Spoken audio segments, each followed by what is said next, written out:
மற்றுமோர் அண்மை செய்தி. சென்னை தரமணியில் குடிநீரில் கழிவுநீர் கலக்கப்பட்டதாக கூறி அந்த பகுதி மக்கள் போராட்டத்தில் ஈடுபட்டிருக்கிறார்கள். சென்னை தரமணியில் குடிநீரில் கழிவுநீர் கலந்து வருவதாக பொதுமக்கள் சாலை மறியல் செய்து வருகிறார்கள். காட்சிகளை பார்க்கிறோம். சாலை மறியலால் தரமணி நூறடி சாலையில் போக்குவரத்து பாதிக்கப்பட்டிருக்கிறது. ஏற்கனவே தரமணி நூறடி சாலை போக்குவரத்து நெரிசல் மிகுந்த பகுதி. இந்நிலையில் குடிநீரில் கழிவுநீர் கலந்து வருவதாக அந்த பகுதி மக்கள் சாலை மறியல் போராட்டத்தில் ஈடுபட்டிருக்கிறார்கள். அதனால் மேலும் போக்குவரத்து பாதிக்கப்பட்டிருக்கிறது.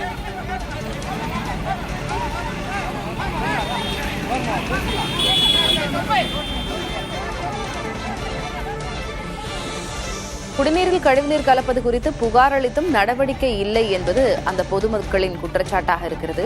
சென்னை தரமணியில் இச்சம்பவம் நடைபெற்றிருக்கிறது. குடிநீரில் கழிவுநீர் கலந்து வருவதாக அந்த பகுதி மக்கள் புகார் தெரிவித்தும் நடவடிக்கை எடுக்கவில்லை என்று கூறி சாலை மறியல் போராட்டத்தில் ஈடுபட்டிருக்கிறார்கள். இதனால் சென்னை தரமணி நூறடி சாலையில் போக்குவரத்து பாதிக்கப்பட்டிருக்கிறது. அண்மை செய்தி.